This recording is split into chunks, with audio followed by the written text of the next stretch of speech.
नमस्कार मित्रों, मैं राजू त्रिपाठी आप सभी के समक्ष एक बार पुनः एक नए अध्याय के साथ में उपस्थित हुआ हूँ। इस पाठ का नाम है निर्णय का अभिवादन। बच्चों, यह पाठ 2 भागों में विभक्त है, तो पहला भाग आज हम पढ़ेंगे। निर्णय का अभिवादन। बच्चों, जब कोई व्यक्ति निसंदेह सोचता है कि मैं अपने देश की सेवा करूं, तो सबसे पहले उसका ध्यान देश की सेवा के लिए हमारे देश की जो सेना है उस पर जाता है। वह निसंदेह निस्वार्थ भाव से जो है देश की सेवा करना चाहता है। उसे यह पता होता है कि मैं युद्ध में लड़ता हुआ वीरगति को प्राप्त करूंगा। हमारे देश की जो उपलब्धि होगी उसको मैं देख सकूं, मरणोपरांत मर जाने पे तो देख नहीं पाऊंगा। फिर भी जो है सर्वोच्च यदि देश के लिए कोई सेवा चुनता है तो वह देश की सेवा करना चाहता है। तो बच्चों, ऐसे ही अध्याय के साथ में हम आपके समक्ष आज उपस्थित हुए हैं। इसके बारे में सारांश से पहले जानेंगे। 2 युवक होते हैं, 2 युवा जो हैं व्यक्ति होते हैं जिनका लक्ष्य होता है कि वह सेना में जाएं। दोनों मित्र एक ही कंपनी में काम करते हैं।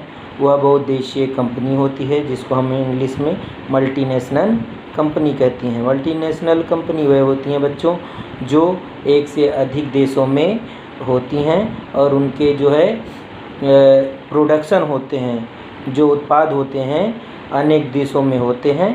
वही जो है कंपनी मल्टीनेशनल कंपनी या बहुउद्देशीय कंपनी कही जा सकती है। ऐसे प्रतिष्ठित कंपनी में जो है ये दोनों व्यक्ति रमेश और जयंत काम करते हैं। लेकिन जयंत यह सोचता है कि रमेश इतनी बड़ी पोस्ट पे जो है उसको जॉब मिली है, नौकरी कर रहा है और आने वाले समय में उसका प्रमोशन होगा और वह कंपनी में जो है बहुत सारी सुख सुविधाएं प्राप्त करेगा। फिर भी वह सेना में क्यों जाना चाहता है? उसके विचार उसको मिथ्या लगते हैं, खराब लगते हैं। और जब वह अपनी बात को बार बार सोचता है, विचार करता है और अपने जीवन के जो है भूतकाल में जाता है तो वह विचार करता है कि नहीं, मैंने भी जो है बहुत कोशिश किया है सेना में जाने के लिए और जो है शारीरिक परीक्षा न पास करने के कारण मैं सफल नहीं हुआ हूँ। लेकिन जो है देश की सेवा जो है वही सर्वोच्च सेवा यदि करना है तो वह सेना में ही संभव हो सकती है। और वह दोनों एक ही निर्णय पर लास्ट में पहुँचते हैं कि सर्वोच्च सेवा जो है देश की सेवा है। तो चलो बच्चों, इसी के साथ हम पाठ में प्रवेश करते हैं। काफ़ी देर तक तेज़ चलाने के बाद जयंत ने कार की रफ्तार धीमी कर दी थी। मौसम बहुत ही अच्छा था और आसपास बिखरी छोटी छोटी पहाड़ियाँ बहुत ही आकर्षक थी। थोड़ी देर पहले तक रमेश भी उसके साथ था, जिसे उसने 20 मील पीछे कृष्णापुर में उतार दिया था। उसका मित्र जो था उसके साथ में जो है कार में बैठ के आ रहा था।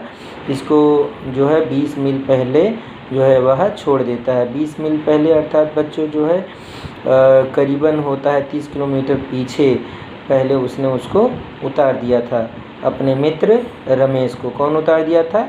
जयंत ने उतार दिया था कार से, क्योंकि उसका जो है घर जो है कृष्णापुर आ चुका था, इस वजह से। आगे देखते हैं बच्चों। सुबह से ही रमेश जयंत के साथ था। आज की ही सुबह क्यों, प्रायः हर सुबह ही वह साथ रहते हैं। दोनों ही मैकलिन्स एंड मैकलिन्स में सेल्स ऑफिसर हैं। ये दोनों जो व्यक्ति हैं वह एक ही कंपनी में जो है सुपरवाइज़र हैं, ठीक है, सेल्समैन्स हैं, सॉरी, और एक ही कंपनी में जो है काम करते हैं। सुबह अखबार पढ़ते समय रमेश ने भारतीय सेना का शॉर्ट कमीशन की भर्ती के लिए विज्ञापन देखकर कहा था, मैं इसमें ज़रूर अप्लाई करूँगा। देर करने की बात नहीं है, आज या कल में ही फॉर्म जो है मैं ले आऊँगा और उसे भर दूँगा। ऐसा किसने सोचा था?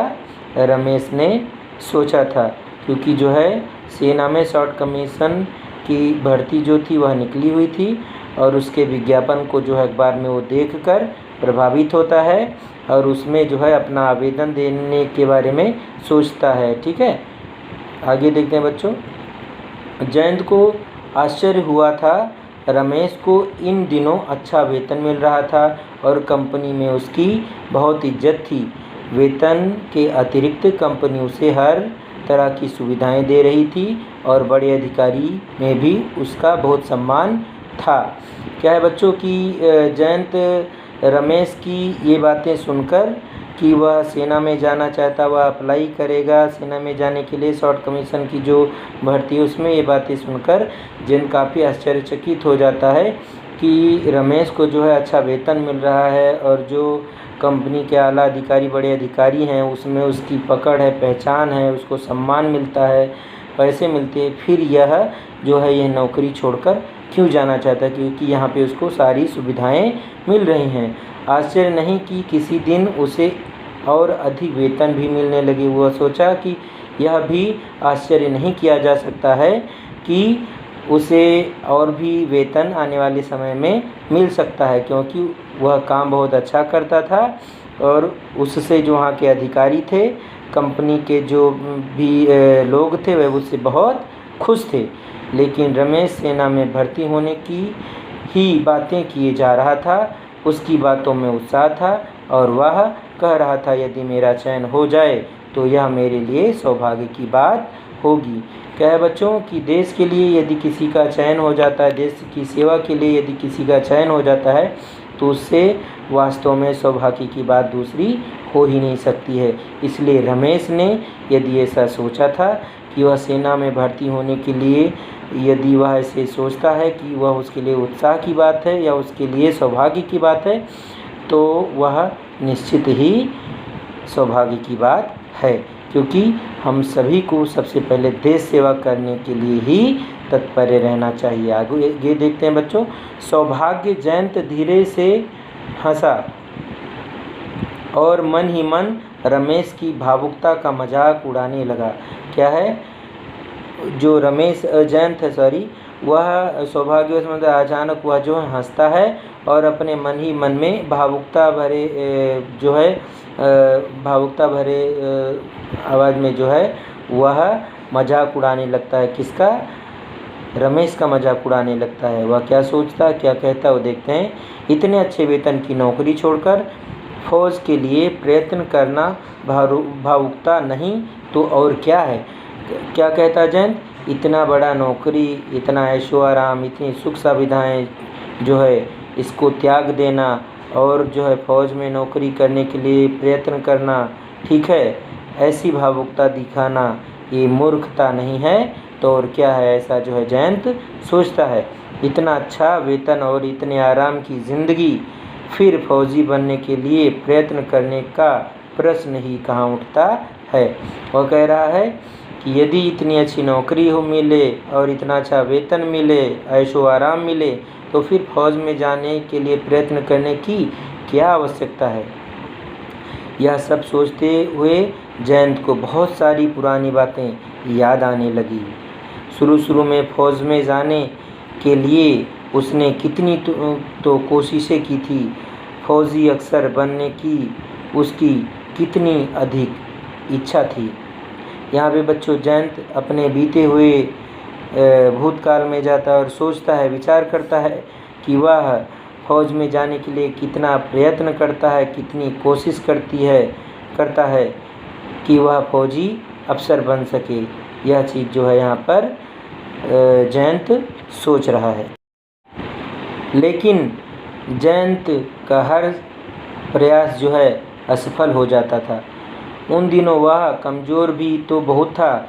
लिखित परीक्षा में पास हो जाने पर भी हर बार उसे मौखिक साक्षात्कार और शारीरिक परीक्षण में असफल होकर लौट आना पड़ता था। क्या था बच्चों कि वह लिखित परीक्षा में तो पास हो जाता था, लेकिन जब उसकी शारीरिक परीक्षा होती थी तो वह उसमें फेल हो जाता था, और जब उसकी मौखिक परीक्षा होती थी तो भी उसमें वह फेल हो जाता था, इसीलिए वह जो है दुखी होकर वापस आ जाता था और वह जो है इसी कारण सेना में भर्ती नहीं हो पाया, वह सेना में कोई ऑफिसर नहीं बन पाया। जबकि जयंत की भी इच्छा यह प्रबल थी कि वह सेना में भर्ती हो और देश की सेवा करे। आगे देखते हैं बच्चों। आज वह सोचता है कि अच्छा ही हुआ कि उन दिनों फौज में मेरा चुनाव नहीं हुआ, यदि हो जाता तो आज की सुख सुविधाएं वहाँ कहाँ मिलती। कहता है वह कि अच्छा ही हुआ यदि मेरा चुनाव उस कंपनी में नहीं हुआ तो बहुत अच्छा हुआ, क्योंकि यदि उस कंपनी में मेरा चुनाव हो जाता तो आज जो इतनी अच्छी कंपनी में नौकरी कर रहा हूँ, ठीक है, यदि उसका फ़ौज में चुनाव हो जाता तो यदि आज मैं इतनी अच्छी कंपनी में नौकरी कर रहा हूँ और इतने सुख सुविधाएं प्राप्त हो रही हैं, वह फ़ौज में कहाँ मिलती। कितने आराम की ज़िंदगी है, सब कुछ इच्छा होते ही प्राप्त हो जाता है, वेतन के अतिरिक्त भी अक्सर पैसे मिलते ही रहते हैं। क्या कहता है कि उसे वेतन तो मिलता ही रहता है, ऊपर से जो है अतिरिक्त वेतन भी, पैसे भी उसे प्राप्त होते रहते हैं विभिन्न प्रकार के। तो ये सारी सुविधाएं जो हैं फौज में कहाँ मिल सकती हैं, ऐसे जयंत सोचता है। लेकिन रमेश सोचते हुए उसे फिर रमेश की भावुकता याद आई। क्या है भावुकता? अर्थात इमोशन। बच्चों, भावुकता मतलब इमोशन होता है कि रमेश जो सोचता है, उसकी जो भावुकता है, इमोशनल भरे जो उसके भाव हैं, वह सोचता है कि इतने आराम की ज़िंदगी छोड़कर वह सेना में जाने के प्रति उत्साह दिखा रहा है। कंपनी के अफसरों में रमेश ही उसका सबसे अच्छा दोस्त है। उसने सोचा वह रमेश को समझाएगा और वह ऐसी गलती भूलकर भी नहीं करने को कहेगा। अर्थात जो है जयंत रमेश को समझाएगा और ऐसी गलती उससे नहीं करने देगा, यह जो है जयंत सोचता है। आगे देखते हैं बच्चों। यह सब सोचते हुए कार की चाल उसने धीमी कर दी थी। किसी गंभीर विषय पर सोचते हुए जो है तेज़ी से ड्राइव किया भी तो नहीं जा सकता है। पिछले साल इसी रास्ते पर उसकी कार का एक्सीडेंट हो गया था। उसे चोट तो नहीं आई थी, लेकिन कार का काफ़ी नुकसान हुआ था। यह अच्छा ही हुआ कि बाद में मरम्मत करवाने का सारा पैसा उसे बीमा कंपनी से प्राप्त हो गया था, यानी मिल गया था। बच्चों, ऐसे गंभीर मुद्दों के बारे में जब वह गाड़ी चला रहा था तो वह सोचा कि मैं कार चलाते हुए ऐसी बातों को जो सोच रहा हूँ ये गलत है और गाड़ी भी मेरी तेज़ चल रही है। और वह बीते समय में जब पिछले साल उसका एक्सीडेंट हुआ था तो वह बात याद आ गई और उसने सोचा कि मैं तो बच गया, मुझे चोट नहीं लगी, लेकिन मेरी कार की मरम्मत करवाने में बहुत पैसे लगे और अच्छी बात तो यह है कि बीमा कंपनी ने वह पैसे दिए। बच्चों, हमें जब भी ड्राइव करें तो मैं ऐसी बातों को बिल्कुल सोचना नहीं चाहिए। शांति से हमें गाड़ी चलाना चाहिए और हमारा ध्यान जो है आगे हमारे रास्ते पे ही होना चाहिए। यदि हमने जो है अपनी सावधानी हटाई, असावधानी बरती, तो निश्चित ही दुर्घटना संभव है। एक वाक्य में कहा गया है, ध्यान हटा तो दुर्घटना घटा। तो हमें दुर्घटना से बचने के लिए गाड़ी चलाते समय हमेशा ध्यान लगाकर ही गाड़ी चलाना चाहिए। उसने घड़ी की ओर देखा, आधे घंटे में ही वह पटना पहुंच जाएगा। वहाँ काफ़ी काम है, 2-3 दिन भी लग सकते हैं। उसके बाद उसे वापस जमशेदपुर जाना होगा, वहाँ शायद रमेश से भेंट हो। क्या सोच रहा है कि जो है पटना में उसको 2-3 दिन का काम है, वह काम पूरा करके जब वो जमशेदपुर वापस जाएगा तो हो सकता है फिर से जो है रमेश के साथ जयंत की वापस भेंट हो। आगे देखते बच्चों। मिस्टर जैक्सन रमेश के काम से खुश हैं। रमेश किसी भी दिन जमशेदपुर ब्रांच का सहायक प्रबंधक हो सकता है, तब कोठी कार आदि सब मिलेंगे। जयंत क्या सोचता है कि मिस्टर जैक्सन जो हैं, वह रमेश के काम से बहुत खुश हैं और वह जमशेदपुर ब्रांच का जो है उसे सहायक प्रबंधक नियुक्त कर सकते हैं। यदि ऐसे होता है तो वह वहाँ पे उसको कोठी और कार मिलेगी। कोठी यानी बच्चों बड़ा घर, ठीक है, और कार भी मिलेगी। कार में क्या होता है बच्चों, हम ट्रैवल करते हो तो सब आपको पता ही है। आगे देखते हैं।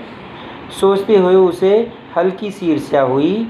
ठीक है बच्चों, एक स्वाभाविक चीज़ है कि जब हम अपने मित्रों को आगे बढ़ते हुए देखते हैं अपने साथ, तो कहीं ना कहीं हमारे मन में ईर्ष्या थोड़ा थोड़ा होती है। जैसे हमने 3 इडियट मूवी में देखा कि जब आमिर खान जो है पास होता है, अपने दोनों के मित्रों के अपेक्षा उसके अच्छे मार्क्स आते हैं, तो उसके जो दोनों दोस्त होते हैं वह कहते हैं कि यदि हम असफल हो जाते हैं, यदि हम फेल हो जाते हैं तो उतना दुख नहीं होता है जितना दुख मित्र के पास होने पे होता है। तो बच्चों ऐसा कुछ नहीं है, ये तो खाली मजाक के लिए मैंने आपको बोला। मित्र तो ऐसा होना चाहिए जो दुख और सुख दोनों में काम आए, खासकर जो है दुख में काम आए, वही सच्चा मित्र होता है। थोड़ा सा यहाँ पे ईर्ष्या जो है जयंत को हुई, लेकिन वह बाद में सुधार लेता है। आगे देखते हैं। फिर इस ईर्ष्या के लिए शर्म भी महसूस हुई। रमेश उसका इतना अच्छा दोस्त है, उसके लिए कोई भाव उसके मन में नहीं होना चाहिए। उसके मन में जो है ऐसे कोई गलत भाव जो है नहीं होना चाहिए। तभी बगल से एक मिलिट्री ट्रक गुजर गया। उसमें 6-7 जवान बैठे हुए हंस हंस कर बातें कर रहे थे।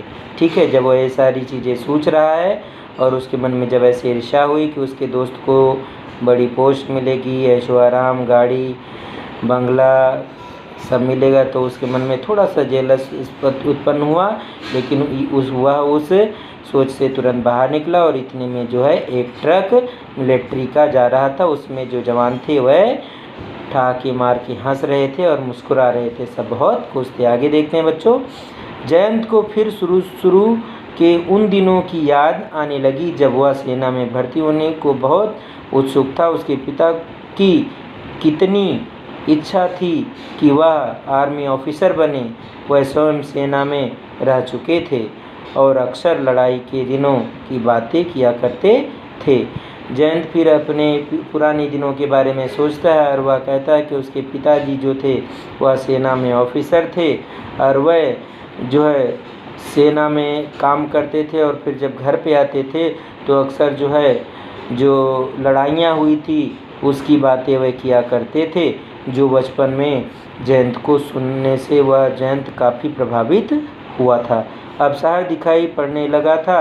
जयंत अभी तक यह निश्चय नहीं कर पाया था कि दिनेश के घर जाकर ठहरे या किसी होटल में। पिछली बार यहाँ आने पर वह दिनेश के साथ ही ठहरा था, इसलिए फिर दिनेश के घर ठहरने से वह झिझक रहा था।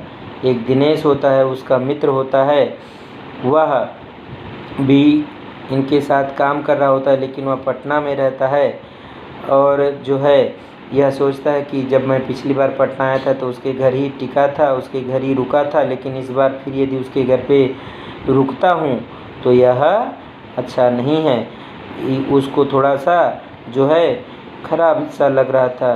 ठीक है, वो उनके घर टिकना नहीं चाहता था, असमंजस फील कर रहा था, झिझक रहा था। तो आज के लिए इतना ही बच्चों।